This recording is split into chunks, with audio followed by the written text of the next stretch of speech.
আজ ২১শে ফেব্রুয়ারি মহান ভাষা শহীদ ও আন্তর্জাতিক মাতৃভাষা দিবস। গর্ব আর শোকের এই দিন বিভিন্ন কর্মসূচির মধ্য দিয়ে পালন করেছে জাতি।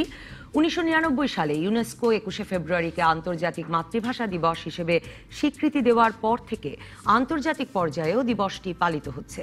১৯৫২ সালের এই দিনে পাকিস্তানের অন্যতম রাষ্ট্রভাষা হিসেবে বাংলা ভাষার মর্যাদার দাবিতে সালাম, জব্বার, শফিক, বরকত, রফিক আত্মাহুতি দেওয়ার আজ ৬৭ বছর পূর্ণ হলেও বাংলাদেশের সব ক্ষেত্রে বাংলা ভাষার ব্যবহার এখনো নিশ্চিত হয়নি। এমনকি সাংবিধানিক বাধ্যবাধকতার পাশাপাশি বিদ্যমান আইন ও হাইকোর্টের দুটি আদেশ থাকলেও সর্বস্তরে বাংলা ভাষার প্রচলন ও বাংলা ভাষার সঙ্গে ইংরেজি, হিন্দি সহ নানা ভাষার অযাচিত মিশ্রণ বন্ধ করা যাচ্ছে না। ১৯৭৫ সালের ১২ই মার্চ বঙ্গবন্ধু সরকারের এক আদেশের পর প্রায় সব সরকারের আমলে সর্বস্তরে বাংলা ব্যবহারের আনুষ্ঠানিক সরকারি সিদ্ধান্ত হলেও তা কখনোই কার্যকর হয়নি। সংবিধানের ৩ অনুচ্ছেদ এবং বাংলা ভাষা প্রচলন আইন ১৯৮৭-র ৩ ধারা অনুসারে সর্বত্র তথা সরকারি অফিস, আদালত, আধা সরকারি ও স্বায়ত্তশাসিত প্রতিষ্ঠানে চিঠিপত্র, আইন আদালতের সওয়াল জবাব এবং অন্যান্য আইনানুগ কার্যাবলী অবশ্যই বাংলায় লিখতে হবে বলা হলেও তাও মানা হচ্ছে না। উচ্চশিক্ষা সহ সরকারি বেসরকারি প্রতিষ্ঠানের অধিকাংশ গুরুত্বপূর্ণ কাজের লেখালেখির পাশাপাশি উচ্চ আদালতের রায়ও লেখা হচ্ছে ইংরেজিতেই। এখন অনেক বিচারপতি বাংলায় রায় লিখলেও আইনজীবীরা বলছেন আইন এবং নজিরগুলো ইংরেজিতে থাকায় এর সর্বাত্মক প্রয়োগ সম্ভব হচ্ছে না। এমন প্রেক্ষাপটে সংবিধানে বাংলাকে রাষ্ট্রভাষা ঘোষণা করে বাংলাদেশের অভ্যুদয়ে প্রায় ৫০ বছর হতে চললেও বাংলা ভাষাকে প্রকৃতার্থেই রাষ্ট্রভাষায় পরিণত করতে সদিচ্ছার পাশাপাশি এখনো অনেক পারিভাষিক প্রস্তুতিও বাকি বলেই মতামত। এসব নিয়ে আলোচনা করতে রাজকাহন স্টুডিওতে আছেন বাংলা একাডেমির সাবেক মহাপরিচালক শামসুজ্জামান খান, লেখক ও গবেষক এবং ইউনিভার্সিটি অব লিবারেল আর্টসের অধ্যাপক ডক্টর সলিমুল্লাহ খান এবং ঢাকা বিশ্ববিদ্যালয়ের বাংলা বিভাগের সহযোগী অধ্যাপক ডক্টর মোহাম্মদ আজম। স্বাগত আপনাদের তিনজনকে। শামসুজ্জামান খান, আপনাকে দিয়ে শুরু করি। বিষয় নির্ধারণ করেছি রাষ্ট্রভাষা বাংলা হলো, মানে রাষ্ট্রভাষা হিসেবেও আসলে আমরা বাংলাকে প্রতিষ্ঠা করে উঠতে পারলাম কিনা, না শুধু লিখলাম? প্রতিষ্ঠার কথা যদি বলি তাহলে তো ঠিক সেইভাবে যথাযথ তাৎপর্যে যথাযথ গুরুত্বে বাংলা ভাষাকে কিন্তু আমরা এখন চালু করতে পারিনি। বিশেষ করে আইনের কথাটা বলা যায়। আমরা জানি যে দেশ স্বাধীন হওয়ার পর আমাদের সংবিধান যে রচিত হয়েছিল সেটি বাংলাতেও করা সম্ভব হয়েছিল, কিন্তু এখন কেন আমাদের বিচারকেরা বাংলায় রায় দিতে পারছেন না, এটি একটি বিশেষভাবে দেখা বোধহয় প্রয়োজন। আর আমাদের এখানে আইনের ব্যাপারটা তো দীর্ঘকাল ধরে যে চলেছে, সেখানে ইংরেজিই কিন্তু মূল বিষয় ছিল না, ফার্সি ভাষা তো আইন একসময় তো বিশেষভাবে ছিল এবং আমাদের আইনের পরিভাষায় ফার্সি ভাষা, কিছু আরবি ভাষা, এর প্রভাব কিন্তু প্রচণ্ড। এবং সেই জায়গা থেকে আমরা কিন্তু যথাযথ গুরুত্বে যথাযথ তাৎপর্যে এই জায়গাটায় আমরা কাজ করার চেষ্টা করিনি। আমার যেটা মনে হয় যে সব জায়গায় আমাদের নিষ্ঠার অভাব, দক্ষতার অভাব। একটিমাত্র উদাহরণ আমি দিই, সেটি আইনের ব্যাপার হবে না, চিকিৎসা বিজ্ঞানের। সেটি উচ্চশিক্ষা ক্ষেত্রে তো বোধহয় সকল বিষয়ের ক্ষেত্রে একটা সমস্যা, মানে উচ্চশিক্ষার বইগুলো তো একটা উদাহরণ দিলে উচ্চশিক্ষার ক্ষেত্রে, সেটি হলো ফেলিস কেরি, উইলিয়াম কেরির ছেলে, যারা বাংলা ভাষার চর্চা 1817 দিকে শুরু করলেন বা ফোর্টিনাম কলেজ হওয়ার পরে শুরু করলেন। ফেলিস কেরি কিন্তু চিকিৎসা বিজ্ঞানের একটি পরিভাষা তৈরি করলেন 49 পৃষ্ঠার, কিন্তু সেকালে বাংলা ভাষায় 49 পৃষ্ঠার একটি মেডিকেল সায়েন্সের পরিভাষা তৈরি করার সামান্য ব্যাপার ছিল না। অত্যন্ত দক্ষতার সঙ্গে করলেন এবং সেগুলো পরবর্তীকালেও গৃহীত হয়েছে। তাকে জিজ্ঞেস করা হয়েছিল যে আপনি এত চমৎকার করে এই পরিভাষায় কী করে করলেন? তিনি তখন বলেছিলেন, ইংরেজি আমার মাতৃভাষা বটে, কিন্তু বাংলা আমার দ্বিতীয় মাতৃভাষা। এই ভাষাকে আমি ভালোবাসলে এটা করা সম্ভব। আমি আরেকটি উদাহরণ দেব। ডাক্তার জহিরুদ্দিন, এই খুলনারই মানুষ, তিনি কিন্তু সেকালে সেই 1886-83 এরকম হবে, সেই সময়ে চিকিৎসা বিজ্ঞান, চিকিৎসা শাস্ত্রের উপর সার্জারি বিদ্যা এই নামে একটি বই লিখতেন, প্রায় 700 পৃষ্ঠার, তাদের তো কোনো অসুবিধা হয় নাই। তখন কিন্তু কলকাতায় মেডিকেল স্কুল ছিল, সেইখানে বাংলায় পড়ানো হতো। মানে পরিভাষার কাজটা তার মানে মূলত ইংরেজরাই করে গেছেন, মানে চিকিৎসা বিজ্ঞানের ক্ষেত্রে। চিকিৎসা বিজ্ঞানের ক্ষেত্রে করে গেছেন। এবং মধুসূদন গুপ্ত যখন প্রথম সার্জারি করলেন এই দেশীয়দের মধ্যে, তখন তোপ দাগানো হয়েছিল। তখন কিন্তু তারাই উৎসাহিত করলেন বাংলায় চর্চা করার জন্য। চিকিৎসাবিদ্যার বই তখন প্রচুর বাংলায় লেখা হয়েছিল। অর্থাৎ আমার মনে হয় যে আমরা চেষ্টাটা করি না। আমার ভাষা অত্যন্ত শক্তিশালী। এমনকি আমি যদি হার্সনের কথা বলি, যিনি একজন ইংরেজ কিন্তু বাংলা ভাষা নিয়ে বই লিখছেন, তিনি বলেছেন বাংলা ভাষা তো অত্যন্ত উচ্চ মানের ভাষা, বিজ্ঞানসম্মত ভাষা। সে তুলনায় ইংরেজি, আমার মাতৃভাষা ইংরেজি অনেক বেশি ক্রেজি। সেটি কোথায় কীভাবে ব্যবহৃত হবে তার কোনো ঠিক ঠিকানা নেই। অতএব এইরকম একটা ঐতিহ্য থাকা সত্ত্বেও এবং বাংলা ভাষায় বিদেশি এত শব্দ আসার ফলে সেগুলোকে স্বীয়করণ করে নেয়ার ফলে এই ভাষাটা এতটাই শক্তিশালী যে এর প্রকাশের ক্ষেত্রে তো কোনো অসুবিধা হওয়ার কথা নয়। আমি এরপরে যখন আপনার কাছে আসবো, তাহলে কেন এই পরিভাষার সমস্যাটার কথা বলা হয় এবং আমরা কেন আর এই ইংরেজ আমলের পরে তা করে উঠতে পারছি না, সেটা নিয়েও আমি আলোচনা করতে চাই। বাংলা একাডেমির ভূমিকা নিয়েও কথা বলতে চাই। ডক্টর সলিমুল্লাহ খান, আপনার মানে বিভিন্ন সময় এই টেবিলে নানা প্রসঙ্গের আলোচনাতেই আপনি এই বিষয়ে একটা হতাশাও প্রকাশ করেছেন যে এই যে সর্বস্তরে বাংলা প্রচলনে আমাদের প্রতিজ্ঞা আর বাস্তবতার মধ্যে ফারাকটার বিষয়ে আমি আপনার কাছে আসলে জানতে চাই যে মানে সেটা কেন হলো বলে আপনি মূলত মনে করেন, এবং আসলে এখনো আমাদের বাধাগুলো কোথায়? সমস্যা তো এখানে অনেকগুলো। আমরা যদি আলোচনাকে একটা শৃঙ্খলার মধ্যে আনতে চাই, আমি দুভাগে ভাগ করতে পারি। এক নম্বর হলো যে কথা, একটা প্রযুক্তি সমস্যা আছে আমাদের একটা ধরেন পরিভাষার সমস্যা আছে, মেনে নিলাম। কিন্তু আরেকটা হচ্ছে আমাদের ইচ্ছার সমস্যা। ইচ্ছা থাকিলে উপায় হবে একটা পুরনো বাংলা কথা আছে। আমাদের ইচ্ছাটার কোথাও গলদ আছে কিনা সেটা বোঝার জন্য আমি বলি, আমাদের চিকিৎসা অথবা আইনের পরিভাষার সমস্যা আছে, মেনে নিলাম। কিন্তু আমাদের রাস্তাঘাটের যে সমস্ত দোকানের নাম, এগুলি বাংলা কথাতে কোনো অসুবিধা নাই। পাকিস্তান আমলে আমরা যখন উর্দু বিরোধী আন্দোলন করলাম, মানে বাংলাকে প্রতিষ্ঠা করার জন্য, আমরা এগুলি বদলাম। যেমন আমাদের গাড়ির নম্বর প্লেট, এগুলি যেহেতু সরকারিভাবে চায়, এখন সব বাংলা হয়েছে, কিন্তু একসময় এগুলি ইংরেজিতে ছিল। অনেক কিছু করা যায় ইচ্ছা থাকলে। আপনার বিশ্ববিদ্যালয়ের শিক্ষা বা মেডিকেল কলেজের শিক্ষা নিয়ে এই প্রশ্ন স্বাভাবিক, কিন্তু আমাদের নিচে যেগুলিকে আমরা শিশুবাগ বলি, কিন্ডার গার্ডেন, সেখানেও ইংরেজিতে পড়াতে হবে কেন? তার মানে এটা ইচ্ছার সমস্যা। তা আমরা মনে করছি যে ইংরেজিতে শিক্ষা হলে যে কোনো কারণে এটা ভালো হয়। এটা ভাষা সংক্রান্ত আমি বলবো একটা ভুল ধারণা থেকে আসছে। শ্রেণী স্বার্থের কথা আমি পরে বলবো। একসময় ভারতবর্ষ মানুষকে গঠিত করেছিল বিভিন্ন আঞ্চলিক জাতি অনুসারে। ভারতবর্ষ কখনো এক রাষ্ট্র ছিল না।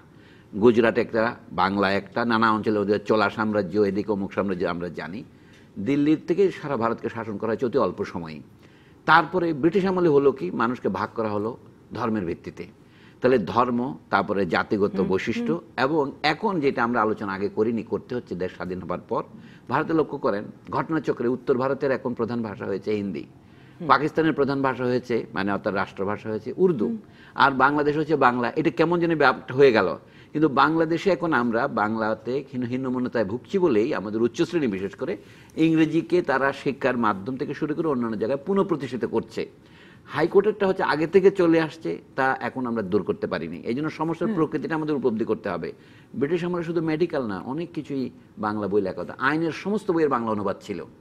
আপনি জানেন যে যেমন ধরেন বঙ্গীয় প্রজাসত্ব আইন, তার চমৎকার বাংলা অনুবাদ আমি পড়েছি, কিন্তু এখন লোকে সেগুলি খুঁজেও পাচ্ছে না, লুপ্ত হয়ে গেছে। কাজে সমস্যাটা টেকনিক্যাল নয়, আমি রাজনৈতিক সদিচ্ছার কথাই বলবো। সেই সদিচ্ছাটা নাই কেন? এই জন্য নেই যে বাংলা হয়েছে এখন সাধারণ জনগণের ভাষা, আর ইংরেজি একদিকে বলা হচ্ছে আন্তর্জাতিক ভাষা। দুর্জনের কিন্তু ছলের অভাব হয় না। এটা আন্তর্জাতিক ভাষা তো বটেই, কিন্তু এটা বাংলার প্রতিদ্বন্দ্বী হবে কেন? এটা বাংলার তো সম্পূরক ভাষা হবে, এটা কম্পিটিটিং নয়, এটা হলো কমপ্লিমেন্টারি ভাষা হবে। সেটা না করে তাকে যে আমরা বাংলার বিকল্প হিসেবে তুলে ধরছি এবং বাংলাকে দ্বিতীয় মানের ভাষা করছি, এটা সেই সমস্যার প্রকাশ। কিন্তু এই দেশে কি করে বাংলার বিকল্প কোনো ভাষা হবে? মানে সংখ্যাগরিষ্ঠ জনগণ একই ভাষায় কথা বলে, মানে এটা করতে চাইলেই তো সম্ভব না। না, সম্ভব না। অথচ সম্ভব হচ্ছে কি করে? আমি এখান থেকে গুলশান থেকে এই পর্যন্ত আসলাম, আমি শতকরা 99টি বড় বড় সাইনবোর্ড, এই টাওয়ারের নাম সব ইংরেজি দেখলাম, বাড়ির নাম সব ইংরেজিতে। এটা কেন? শুধু ইংরেজি নয়, রোমান অক্ষরেও বটে। আমরা অনেক সময় নাম বাংলা হরফে লিখি। এর মানে হচ্ছে এর মনের মধ্যেই ওই যে ডাল মে কুচ কালা হয়, সেই কালাটা কি আমি সেটাই আপনাকে দেখাচ্ছি। সেটা হচ্ছে তারা শ্রেণী হিসেবে তাদের দুটো দোষ আছে। একটা দোষ হচ্ছে তারা নিজেদের শ্রেণী স্বার্থ প্রতিষ্ঠা করার জন্য দরকার হয় দেশের সাথে অর্থাৎ দেশের ভাষার সাথে বেইমানি করতে তাদের পিছপা হবে না। এই ক্ষেত্রে এটা আমি ধারণার কথাই বলি, কারণ কথার সংক্ষেপ করব। টাকার সাথে ভাষার একটা মিল আছে। আমরা টাকা সম্পর্কে বলি অনেকগুলো কথা, আমি সংক্ষেপে বলি টাকা যার যত বেশি টাকা সে তত বাংলার বিকল্প ভাষাটা বেশি জানবে না। মানির যে ব্যবহার, মানি কাকে বলে, একদিকে বলা হয় একটু ইংরেজিতেই বলি আমি, লোকে বুঝবে এই জন্য, money is a means of payment, যা দিয়ে আপনি জিনিসপত্র কেনেন। আরেকটাকে বলা হয় money is a store of value, যেখানে আপনি সম্পদ সঞ্চয় করে রাখতে পারেন। স্বর্ণকে যদি মানি হিসেবে ধরেন তাহলে বুঝতে পারবেন। আমি তো ভাষাও সেরকম, ভাষা দিয়ে আপনি দৈনন্দিন প্রয়োজন সারতে পারেন, যোগাযোগ, যেটাকে বলে ফাংশনাল। আমাদের একটা ইংরেজি শেখানো হতো ফাংশনাল ইংলিশ। আপনি চলনে বলনে ব্যাংক কোথায়, পোস্ট অফিস কোথায় জিজ্ঞাসা করতে পারবেন না। কিন্তু ভাষা তো আপনার অভিব্যক্তিও বটে, সত্তার প্রকাশ, জাতীয় গৌরব। আপনার ওখানে লোক সাহিত্য ওখানে সংগ্রহীত, ওখানে সঙ্গীত। দেখুন আমরা ইংরেজি দিয়ে অঙ্ক করতে পারি, হিসাব করতে পারি, কিন্তু ইংরেজি সাহিত্যে আমাদের অবদান কতটুকু এইটাতেই বোঝা যায়। আমাদের দেশের ব্যক্তিগতভাবে কেউ কেউ ইংরেজি সাহিত্যে পুরস্কার পেতে পারেন। সামগ্রিক জাতি হিসেবে ভাষা হচ্ছে, বোঝা যাবে ভাষার দুইটা ভূমিকা। এই যে আমি আপনার সাথে কথা বলছি, এটা একটা হচ্ছে ব্যবসায়িক ভূমিকা, আর একটা হচ্ছে কবিতা। মানে যখন কবিতা লেখে তখন সেইখানে তার ব্যক্তিত্বের প্রকাশ ঘটে। ওই জার্মান দার্শনিক হাইডেগার বলছিলেন, language is the house of being. আপনি যে মানুষ, আপনি ওখানে নিজেকে প্রকাশিত করেন। এই সংজ্ঞাটা ভুলে গেছে আমাদের উচ্চ শ্রেণী। তারা মনে করে ভাষা দিয়ে কার্য উদ্ধার হলেই হবে। এটাকে নাম দিয়েছে কি, কল সেন্টারের ভাষা। ইংরেজি জানলে আমি চাকরি পাবো। কিন্তু কার্য উদ্ধারের ইংরেজিও আমরা তো তেমন শিখে উঠতে পারছি না কেন? মানে সেই বিষয়টা নিয়ে তারা যে কিন্ডারগার্টেন থেকে শুরু করে দ্বাদশ শ্রেণী পর্যন্ত সমগ্র ইংরেজি মাধ্যমে পড়াচ্ছেন, এবং আমাদের দ্বাদশ শ্রেণী পর্যন্ত অনেকে আরবি মাধ্যমে পড়ছেন, কিন্তু আমরা তো ওই ভাষাগুলোতে দক্ষ হয়ে উঠতে পারছি না। যা পড়ছে সেখানে পড়া হচ্ছে না। এখন বর্তমানে চ্যালেঞ্জ আরবির নয়, বর্তমানে সত্য কথা হলে আপনাকে মূল্যবোধ কাকে বলে, কোনটা বড় কোনটা ছোট, শত্রু বা বিপদের মধ্যে এখন বিপদটা হচ্ছে আমাদের উচ্চ শ্রেণী, তারা আরবিতে পড়ছে না। আরবি যারা পড়ছে তারা পেটি বুর্জোয়া। না, আমি বলছি যে কোনো বিকল্প ভাষাই তো মানে আমরা তেমন ভাবে দক্ষভাবে শিখে উঠতে পারছি না। তাহলে সেই চেষ্টা কেন? সেই প্রসঙ্গে আমি আসবো ডক্টর সলিমুল্লাহ খান, আমি আসবো আপনার কাছে। আরবি আমাদের প্রতিদ্বন্দ্বী মনে করেছিলাম, এখন ইংরেজি প্রধান প্রতিদ্বন্দ্বী। আমি হিন্দিও বটে টেলিভিশনের দৌড়াতে। আমি ডক্টর মোহাম্মদ আজম আপনার কাছে যেতে চাই যে মানে এই পরিভাষা নিয়ে কথা, এবং এই যে দোকানের নাম থেকে শুরু করে নানা প্রতিষ্ঠানের নাম ইংরেজিতে, তাতে আমার মনে হলো কাল রাতে যখন ওই দুঃখজনক ভয়াবহ অগ্নিকাণ্ডের খবর আসতে থাকলো, তখন মনে হচ্ছিল যে 21শে ফেব্রুয়ারি বলেই কিনা জানি না, মানে ফায়ার সার্ভিসের তো খুব ভালো পরিভাষা ছিল, মানে দমকল বাহিনী, বরং দমকল বাহিনী আমরা জানতাম আগে। এখন আমরা দেখছি যে আমাদের এই সার্ভিসটির মানে সরকারি নামই ফায়ার সার্ভিস বিভাগ। তো আমরা তো আসলে আমাদের অফিস আদালতের নামেও বাংলা ভাষাটির যথেষ্ট প্রয়োগ করতে পারছি না। পারছি না, তবে যে পরিভাষার সমস্যাটাই তো বোধহয় নিশ্চয়ই সবসময় নয়। না, আমি বরং বলবো সেটা তো নয়। আমি বরং বলবো যে পরিভাষা সম্পর্কিত আলাপের মধ্যে একটা ভেজাল আছে। আচ্ছা, ভাষা চালু করার জন্য পরিভাষা বেশি জরুরি জিনিস নয়, পরিভাষা অপেক্ষাকৃত গৌণ জিনিস। আপনি পরিভাষা ব্যবহার করে যদি একটা বাংলা বাক্য বলেন, ধরা যাক ইংরেজি পরিভাষা, আসলে পরিভাষা ঠিক ভাষার হয় না, পরিভাষা হয় বিষয়ের, সংশ্লিষ্ট বিষয়ের। তো সেটা আপনি পরিভাষা যদি ইংরেজি শব্দ ব্যবহার করে একটা পুরো বাংলা বাক্য বলেন, এটা বাংলা বাক্যই হবে। হ্যাঁ, একটা শব্দ অন্য ভাষার হলে সেটা অন্য ভাষার ভাষা হয়ে যায় না, অন্য ভাষার বাক্য হয়ে যায় না। সুতরাং আমাদের সমস্যা আসলে পরিভাষার সমস্যা নয়। আমাদের প্রধান সমস্যাটা আসলে শেষ পর্যন্ত দাঁড়াচ্ছে এখন শিক্ষার সমস্যাটা দাঁড়িয়েছে। আমরা তো আসলে এই বাবদ অনেক বেশি পিছিয়ে গেছি। আমাদের উচ্চশিক্ষায় আসলে কার্যত বাংলা কখনো ছিল না। আমাদের মাধ্যমিক এবং প্রাথমিক বিদ্যালয়ে ছিল, কিন্তু আমরা এখন যে কাজটা করেছি সেটা খুবই ভয়াবহ। এই বিষয়ে আলাপ কম হয়। আমরা ইংলিশ ভার্সন বলে একটা ব্যাপার করে মানে এটাকে মূলধারার স্বীকৃতি দিয়ে দিয়েছি। এটা হলো বাংলা মিডিয়াম স্কুলেই কেউ কেউ ইংলিশ এটা হলো আমাদের বাংলা সংক্রান্ত যে কোনো আলাপের মধ্যে সবচেয়ে ভয়াবহ ঘটনা, যেটা গোপনে ঘটে গেছে। এটা হলো ইংরেজি একটা অত্যন্ত সরকারি স্বীকৃতি, সরকার স্বীকৃতি মানে সরকারি করেছে, এটা করেছে, এবং এটা একটা ভয়াবহ ঘটনা। ভয়াবহ কারণ হলো এই যে ইংরেজি কিনতে তো পয়সা লাগে, অনেক টাকা লাগে। এখন যেগুলোকে আমরা আগে এ লেভেল, ও লেভেল বা ইংরেজি মিডিয়াম স্কুল বলতাম, ওগুলোতে যে অংশটা আসলে অংশগ্রহণ করতে পারছে না টাকার জন্য, অথচ মানসিকভাবে তার আকাঙ্ক্ষা খুবই প্রবল যে সে ইংরেজি শিখবে, তার জন্য সরকার এই বন্দোবস্ত করে দিয়েছে। এখন এসএসসি এইচএসসি কিন্তু ইংরেজি মাধ্যমেই দেওয়া ইংরেজি যাচ্ছে। মাধ্যমে। আমি খুবই দুঃখিত, একটা বিরতিতে যাই। বিরতি থেকে শিক্ষার ক্ষেত্রেই সবচেয়ে বড় সমস্যা তৈরি হয়েছে আপনি বলতে শুরু করেছিলেন, সেই প্রসঙ্গটা শুনবো একটা বিরতির পর। ফিরে এলাম রাজকাহনে। ডক্টর মোহাম্মদ আজম, আপনি বলতে শুরু করেছিলেন যে পরিভাষার অভাবের বিষয়টি একটা অজুহাতের মতো মনে হয় আপনার কাছে। আপনার কাছে এর চেয়ে ভয়াবহ মনে হয় যে উচ্চশিক্ষায় কখনোই কার্যত বাংলার তেমন প্রভাব মানে ব্যবহার ছিল না, এখন মাধ্যমিক, প্রাথমিক, উচ্চ মাধ্যমিক পর্যায়েও আসলে বাংলার ব্যবহার ক্রমাগত কমছে, আপনি বলতে শুরু কমছে করেছিলেন। মানে আমি বলছি যে শুধু সংখ্যার দিক থেকে দেখলে চলবে না। রাষ্ট্র তো একটা শ্রেণীমূলক প্রতিষ্ঠান, রাষ্ট্র চালায় অল্প কিছু লোক, এখন ওই লোকরা আসলে কেউ বাংলা পড়ে না। সুতরাং আপনি সংখ্যা হিসাব করে দেখাতে পারবেন জাতীয় বিশ্ববিদ্যালয়ের 2 লাখ লোক ছাত্রছাত্রী বাংলায় পড়ে, এটা আসলে কোনো কাজের কথা নয়। কথাটা হলো বাংলাদেশে যারা ইংরেজি শিক্ষা কিনতে পারে, ইংরেজি কেনার জন্য একটা দ্বিতীয় ভাষা শিখতে হয় কনসাসলি, এটার জন্য সময় লাগে, টাকা লাগে। আর মাতৃভাষার লোকে শিখে হলো আনকনসাসলি, এটার জন্য সময় এবং টাকা, সময়টাও বেড়ে উঠতে উঠতেই পায়। সুতরাং এই দুটো আকাশ পাতাল পৃথক। এখন দ্বিতীয় ভাষা শিখতে হলে আপনার টাকা লাগবে। বাংলাদেশে যারা কিনতে পারছে তারা কেউ বাংলা কিনছে না, সবাই ইংরেজি কিনছে। বিপজ্জনক যে কথাটি বলেছি আমি, সেটা হলো যে সরকার একদম শিশু শ্রেণী থেকে সরকারই বলছে যে তুমি এটা পছন্দ করতে পারো, এটা হলো বিপজ্জনক ব্যাপার। এটা একদম গোপনে ঘটে গেছে। ফলে আসলে সারা দেশেই একদম প্রাথমিক ক্রয় ক্ষমতা আছে এমন কেউ আর বাংলা মাধ্যমে পড়ছে না, সংখ্যা যদি আপনি বেশি বলেন। এখন এটা বিপজ্জনক। আপনার মতে কি আদর্শ হতো যদি এই অপশনটাই, মানে এই পছন্দ করবার সুযোগটাই একজন অভিভাবক বা একজন শিক্ষার্থী না পেতেন? না না, মানে এটা তো রাষ্ট্র আসলে দিতেই পারে না। রাষ্ট্রকে সরাসরি খুলে বলতে হবে যে ও যদি চায় যে ইংরেজি ভাষায় শেখাবে, তাহলে ওকে ওই পরিমাণ ইনভেস্ট করে সমস্ত ছেলেমেয়ের জন্য বন্দোবস্ত করতে হবে। এটা তো একটা লুকোচুরি, একদম গোপনে, এটা লুকোচুরি এবং এটা অপরাধ। কারণ ও তো এই বন্দোবস্তটা করেছে, করার এটা করবে না, করবে কি করবে? হয় বাংলা মাধ্যমে শেখাবে, ইংরেজি ভালো করে শেখাবে, রাষ্ট্র ব্যবস্থা করবে, অথবা ইংরেজি মাধ্যমে পড়াবে, সবার জন্য ব্যবস্থা করবে। রাষ্ট্র সেটা করে নাই। রাষ্ট্র ওই শ্রেণীর মধ্যে আবার শ্রেণী, যে ওরা একেবারে ভালো এ লেভেল পারছে না, ফলে এদেরকে একটা এইভাবে বুঝতে। মুশকিলটা হলো এই যে এর ফলে আপনি মানসিকভাবে সবটা থেকে আসলে দূরে চলে যাচ্ছেন, বাংলা থেকে আপনি আরও দূরে চলে যাচ্ছেন। এই আমরা অনেক দূরে চলে যাচ্ছি। এই ইংলিশ ভার্সনটা আমাদের, এটা হবে একটা চরম ঘটনা, যেটার প্রভাব আমরা খুব শিগগির সমাজে আরও বেশি করে দেখতে পাবো। সে তুলনায় অন্য যে ব্যাপারগুলো বলা হয় ওগুলো আসলে খুবই তুচ্ছ ব্যাপার ভাষার ক্ষেত্রে। মানে উচ্চশিক্ষায় কতটুকু ইংরেজি বা পরিভাষার কতটুকু, না আমি ঠিক সে অর্থে বলছি না, ওগুলো ইম্পর্টেন্ট। আমি বলছি যে এই যে ভাষা মিশ্রণের কথা বলা হয়, লোকে খানিকটা বাঁকা ভাবে উচ্চারণ করে, এগুলো ভাষার ক্ষেত্রে খুব সামান্য জিনিস। আসল কথা হলো যে আপনি এই যে একটা হিন্দি ঢুকে যাচ্ছে এই নিয়ে যে উত্তেজনা, যদি আপনি আমাকে ভাষা সম্মত, ভাষা বিজ্ঞান সম্মত আলোচনা করতে বলেন, আমি বলবো যে এগুলো না হলে ভালো, কিন্তু এগুলো নিয়ে বেশি উদ্বেগের কোনো কারণ নেই। এখন আপনি আজমিগুলোকে বলে যে সুপার স্ট্রাকচার, এগুলো একটু উপরের, কারণ এগুলো দুদিনে শেষ হয়ে যাবে। এগুলো আপনি শিক্ষা থেকে ইংরেজি সরিয়ে দেন, এটা 2 দিনে শেষ হয়ে যাবে, এগুলো কোনো ব্যাপারই না। শিক্ষা থেকে ইংরেজি সরিয়ে দেওয়ার অন্য বিপদও তো আছে বোধহয়, সেটা নিয়ে আমি আসছি। একজন দর্শক আছেন ফোনে। দর্শক, আপনার নাম বলে প্রশ্ন করুন বা মতামত দিন। হ্যালো। হ্যালো, শুনতে পাচ্ছি আপনাকে। হ্যাঁ, আমি মিরপুর থেকে রাফসান বলছিলাম। আমার প্রশ্নটা ডক্টর সলিমুল্লাহ খানের কাছে। যদিও কথাটা হচ্ছিল উচ্চশিক্ষায় বাংলা ভাষার কেন অবহেলিত, এটা হচ্ছে আমার প্রশ্ন।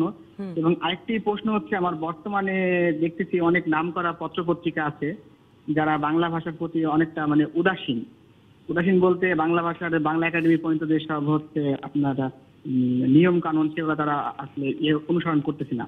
এবং আরেকটি আমার প্রশ্ন হচ্ছে, এখন যে আমরা যে মানে নাটক বা বিজ্ঞাপন দেখি, সেখানে কিন্তু বাংলা ইংরেজির যে একটা মানে জগা খিচুড়ি যেটা আর কি বলে, সেই ধরনের একটা ব্যাপার, এটা কি বাংলা ভাষার একটা অবহেলা নয়?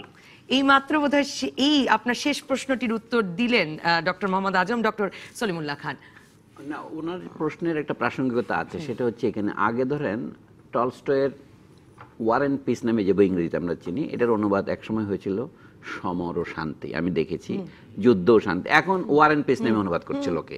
তার মানে এটা মূল তারা জানেও না রাশিয়ান ভাষা, কিন্তু ইংরেজি থেকে করে। এইটা প্রবণতা হয়েছে ইংরেজি বইয়ের নাম ইংরেজিতে রেখে অনুবাদ করার। এইগুলি আমি আজমের সাথে একমত, এগুলি হতো এপিফেনোমেনন বলে, এগুলি উপরের বুদবুদ, এগুলি একসময় কমে যেতে পারে। আসল সমস্যা হচ্ছে আমরা যদি আমাদের সাহিত্যকে বিকশিত করতে চাই, ভাষা সম্পর্কে আমাদের দৃষ্টিভঙ্গিতে দুটো জিনিস পরিষ্কার করা দরকার। ভাষা শুধু আপনার শিক্ষা বিস্তারের মাধ্যম নয়, শিক্ষা তো এটা জাতীয় সংস্কৃতিরও মাধ্যম। এই জন্য কথাটা এইভাবে বলবো, আমরা এখন তো শতকরা 100 জনকে স্বাক্ষর করতে পারি নাই। নানা কথা লোকে বলে, বাংলাদেশে নানা আঞ্চলিক ভাষা আছে, পরিভাষার অভাব আছে, দুর্জনের তো ছলের অভাব নেই, এগুলো তো ছল। এই সমস্যাগুলিকে আমি অসমস্যা বলছি না, কিন্তু এগুলো তো সমাধান করা যাবে যদি আপনার ইচ্ছা ঠিক থাকে যে আমি শিক্ষার সর্বস্তরে বাংলা চালু করবো। তার উদ্দেশ্য কি? আমার পরিষ্কার বলতে হবে, আমি শিক্ষা সার্বজনীন করতে চাই কিনা, না আমি শিক্ষা সংকুচিত করতে চাই।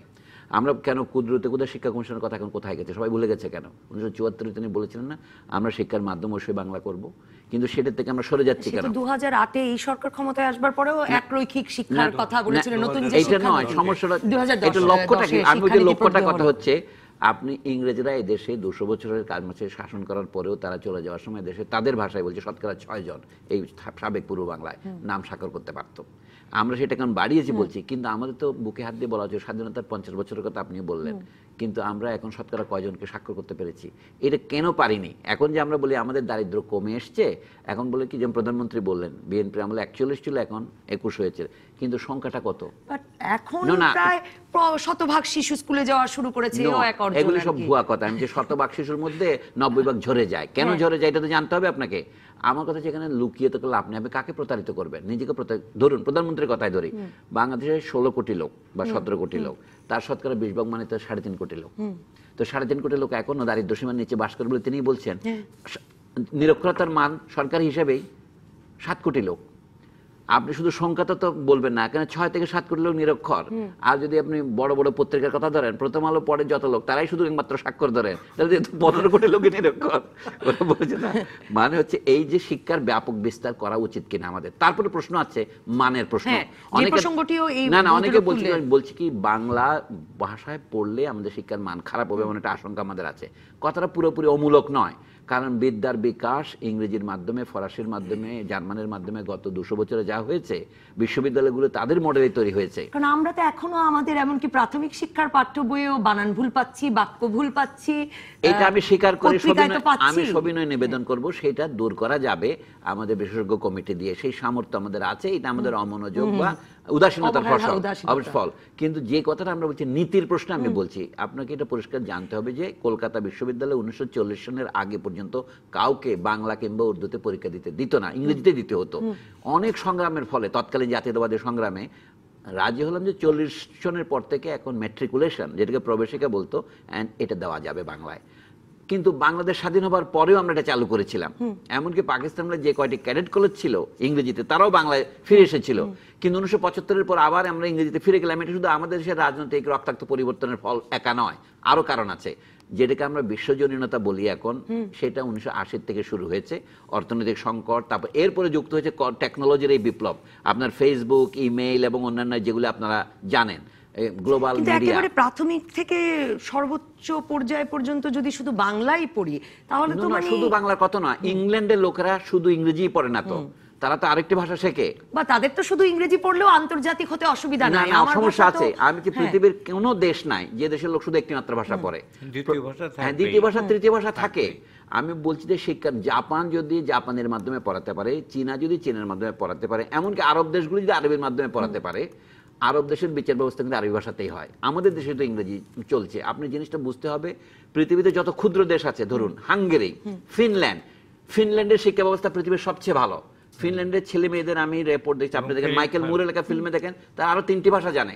কিন্তু পৃথিবীর সবচেয়ে ভালো স্কুল হচ্ছে আজকে ফিনল্যান্ডে। কেন? এটা তো একদিনে হয়নি।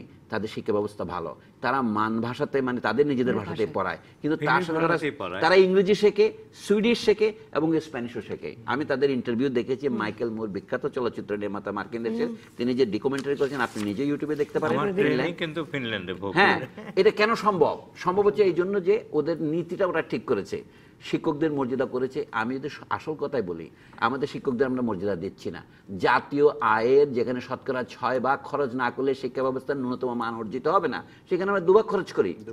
তো এটা তো আরো, এবং তাতে যেটাকে সিস্টেম লস বলে, সেটা তো আরো হয়। শামসুজ্জামান খান, মানে এই যে এত বড় দেশের জন্য, মানে ফিনল্যান্ডের নিশ্চিতভাবেই মানে জনসংখ্যা আমাদের কত ভাগের কত, দুটো ভাষা হ্যাঁ, ওখানে, হ্যাঁ। ফিনের ভাষা আবু ভাষা। আবু ভাষাটা হলো ওই সুইডেনের ভাষা আর কি। এই দুটো তো জানে, তারপরে ইংরেজিও তারা, মানে সবার জানা দরকার নেই, যাদের জানা দরকার তারা ইংরেজিটাও ভালো জানে। আমি এই প্রফেসর হান্ডুকে এখানে নিয়ে এসেছি, প্রফেসর হারবিলাতিকে নিয়ে এসেছি ভোক্টো ট্রেনিংয়ের, বাংলাদেশে সব জায়গায় ঘুরেছে।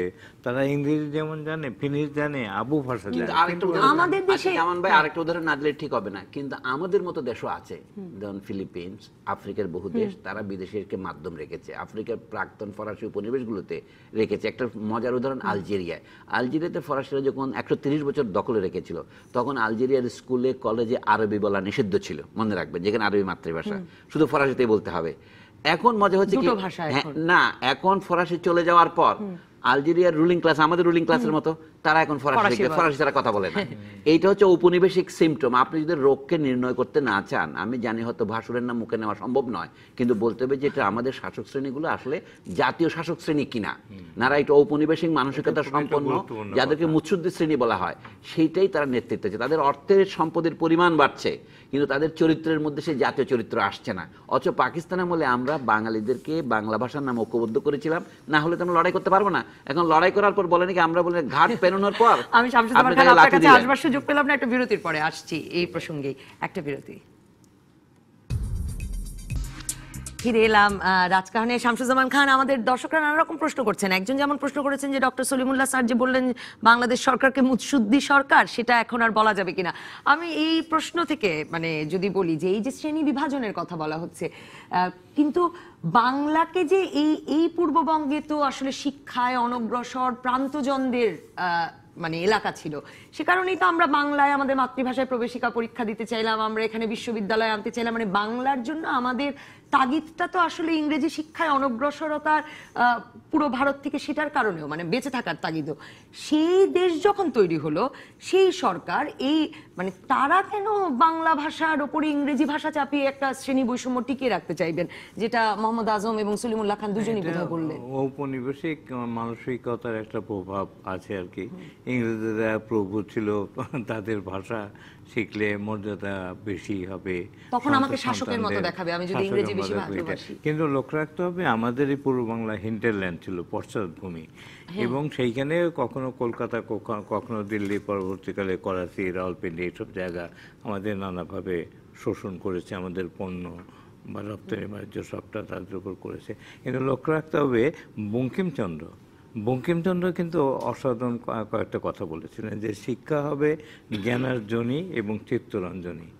জ্ঞানার্জন করতে হবে এবং আনন্দময় হতে হবে।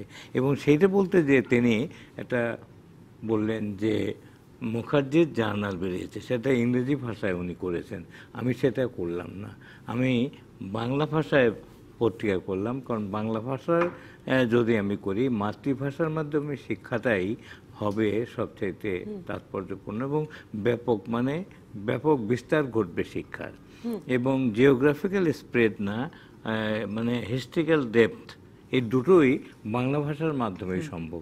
তারপর তো আমাকে অন্য ভাষা শিখতেই হবে, আমি শিখবই। সেটা আমরা সেই জায়গাটায় সেই রকম কোনো মহৎ ব্যক্তিকে পেলাম না যারা শিক্ষার জন্য এরকম সংগ্রাম করে একটা আদর্শবাদিতা। রাষ্ট্রীয় উদ্যোগের ব্যাপার আছে, মানে ফিনল্যান্ডের উদাহরণ আপনারাই দিচ্ছিলেন, মানে এই কাজগুলো কি আমাদের বাংলা একাডেমির, আমাদের ঢাকা বিশ্ববিদ্যালয়ের বাংলা বিভাগ মানে কার করবার কথা ছিল? সরকারি উদ্যোগের তো ব্যাপার। সরকার আরো শক্ত হাতে এটা করতে পারে। আজকে আমি ডক্টর আজমের লেখা পড়ছিলাম, সেখানেও বলা আছে যে রাষ্ট্র তো খুব অল্প জায়গায় কাজ করে এইসব বিষয়ে। আচ্ছা, রাষ্ট্র কথাটা আমি নোট করি। রাষ্ট্র বলতে আমাদের সমাজে বলা হয় এটা যে স্টেট ল্যাঙ্গুয়েজ বলি, ভারতে কিন্তু রাষ্ট্রভাষা শব্দটা ব্যবহার করে না, ওরা অফিসিয়াল ল্যাঙ্গুয়েজ কথাটা ব্যবহার করে, ন্যাশনাল ল্যাঙ্গুয়েজ ব্যবহার করে। আমরা রাষ্ট্র বলতে সাধারণত গভর্নমেন্ট মনে করি, এটা কিন্তু সংকীর্ণ অর্থ। রাষ্ট্র কিন্তু সমাজও বটে। যেমন সকাল হইতে রাষ্ট্র হইয়া গেল, নজরুলের পদ্মকুকুর গল্পে আছে না, রাষ্ট্র মানে প্রচার। আমি যে পাবলিক অর্থ রাষ্ট্র ব্যবহার করি, আমরা স্টেট অর্থ ব্যবহার করি। আমাদের রাষ্ট্র বলতে ধর একটা উদাহরণ দিলে বোঝা, ঢাকা উত্তর এবং দক্ষিণ দুটি সিটি কর্পোরেশন আছে, তাদের নির্দেশের কারণে সমস্ত রাস্তার নাম প্রথমে বাংলায় তারপরে ইংরেজিতে। দিল্লিতে যেমন দেখবেন হিন্দিতে অথবা ইংরেজিতে অথবা কোথাও। আমাদের এখানে সরকারি নির্দেশে এটা হয়েছে, আমি এটাকে সরকারের যে অংশ গত বলবো। ফেব্রুয়ারির পর যেমন ইংলিশ বিলবোর্ড সরানো না, হলো, ওই যে হয়তো আপনার- আবারও আপনার দর্শক যে হ্যাঁ। প্রশ্ন করছে একটু ভুল বলেছে। সরকারকে মুৎসুদ্দি বলার আগে আমাকে বলতে হবে সমাজটা মুৎসুদ্দি কিনা। অর্থাৎ মুৎসুদ্দি শ্রেণীর প্রত্যেক সরকারের একটা শ্রেণী চরিত্র থাকে, আমি সেটাই বলছি, আমাদের শাসক শ্রেণী মুৎসুদ্দি। আপনি শেষ করুন। শামসুজ্জামান খান বলছিলেন মোহাম্মদ আজমের লেখাটির কথা। হ্যাঁ, ওই যে সেই লেখাতে আছে যে আমাদের সরকারের মানে কাজের এলাকায় একটু বাড়ানো দরকার ভাষা, সংস্কৃতি ইত্যাদি ক্ষেত্রে।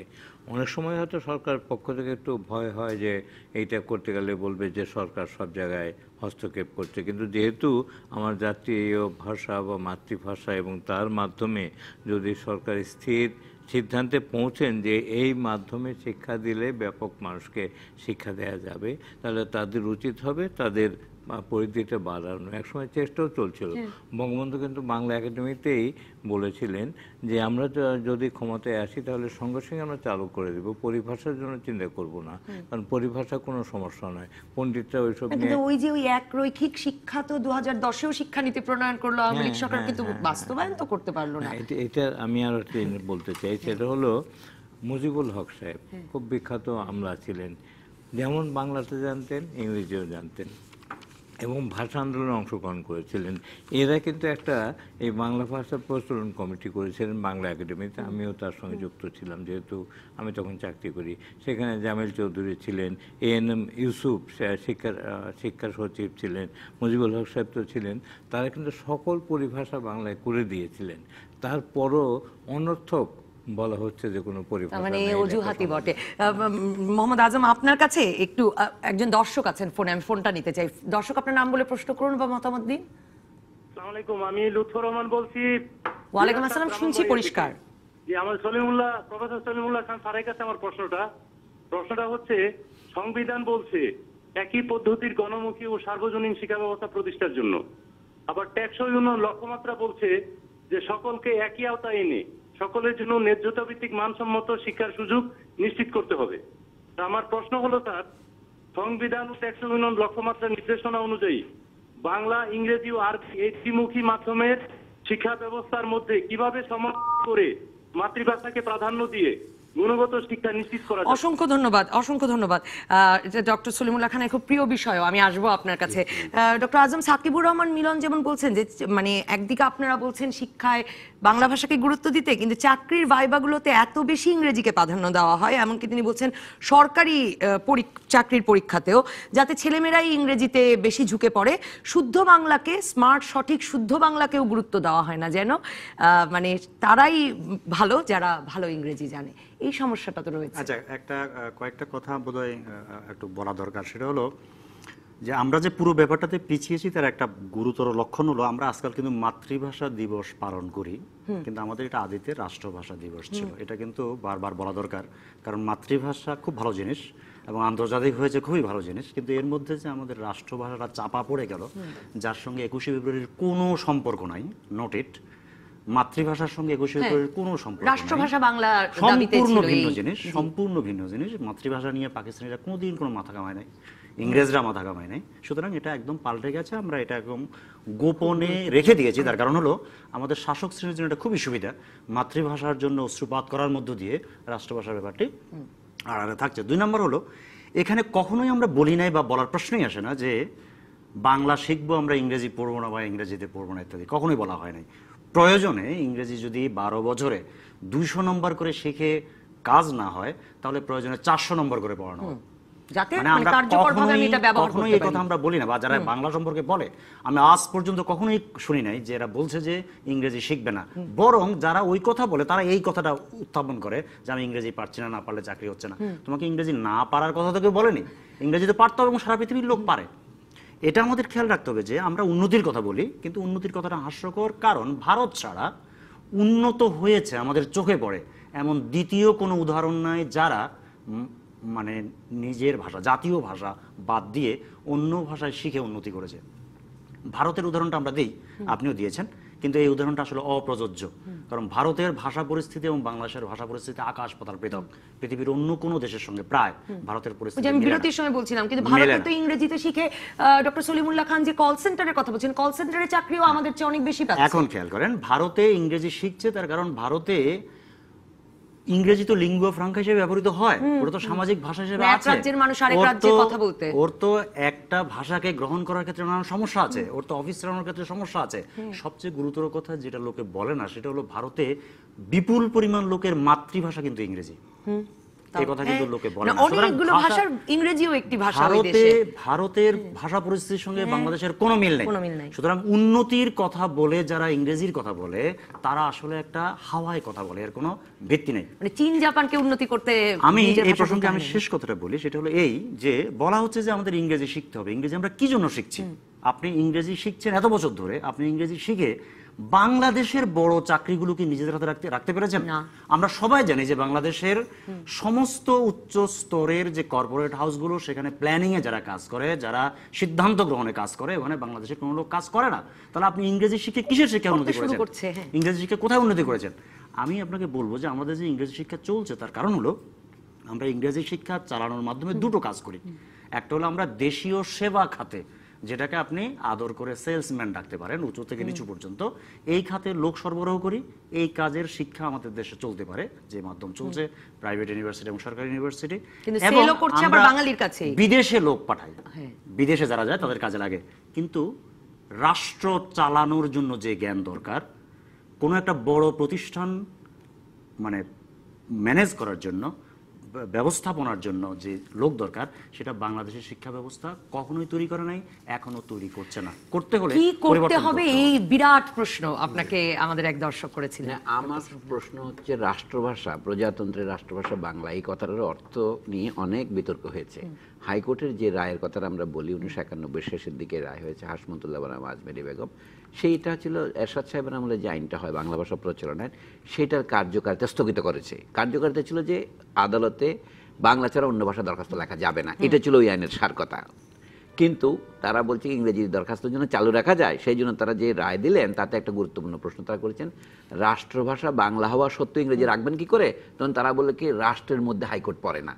এটা তো যুক্তি বিরোধী, এবং এটা হাইকোর্টে যে কোনো কেউ যদি আপিল করতো, আপিল বিভাগে, তাহলে এটা বাতিল হয়ে যেত। এখনও সেটা আমি মনে করি বাতিলযোগ্য। আমরা যেমন সংবিধানের কোনো কোনো ধারা বাতিল করতে বলি, ভারতের রাষ্ট্রভাষা হিসেবে ইংরেজি আছে, হিন্দির পরে ইংরেজি আছে অফিসিয়াল ল্যাঙ্গুয়েজ হিসেবে, কাজে সেটার স্ট্যাটাস আছে। আমার আশঙ্কার কথাই বলছি, বাংলাদেশে যে প্রবণতা চলছে এখন, একমুখী শিক্ষা জায়গাতে তিনমুখী শিক্ষা চলছে। আগে তো আমরা পাকিস্তানের মধ্যে মাদ্রাসা শিক্ষার সবসময় সমালোচনা করেছি, তোমরা উর্দুর মাধ্যমে ধর্মশিক্ষা দিচ্ছ কেন? বাংলার মাধ্যমে দাও, আমরা ধর্মশিক্ষার বিরোধী নয়, কিন্তু এটা বাংলা মাধ্যমে হতে হবে। এখন কোন মুখে আমরা তাদের বলবো আমরা যে আবার ইংরেজি মাধ্যমে শিক্ষা দিচ্ছি? এটা আমাদের খ্রিস্টান শিক্ষা দিচ্ছি না। অর্থাৎ আমি বলছি যে মাধ্যম এবং ভাষা এক জিনিস নয়। আমাদের অনেক ভাষা শেখা দরকার আছে, আমাদের যেমন ডাক্তার দরকার, কৃষিবিদ দরকার, ইঞ্জিনিয়ারিং দরকার, অনুরূপে আমাদের ভাষা জানা লোক দরকার। তার জন্য আমরা বিশেষ ভাষা শেখার ব্যবস্থা তো করবই, কিন্তু আমাদের নিজের ভাষাটাকে হত্যা করে নয়। অসংখ্য ধন্যবাদ ডক্টর মোহাম্মদ আজম, ধন্যবাদ ডক্টর সলিমুল্লাহ খান, ধন্যবাদ শামসুজ্জামান খান, ধন্যবাদ দর্শক। পরবর্তী পর্বে অবহেলায় আবার আগুন, এই নিয়ে করব আলোচনা।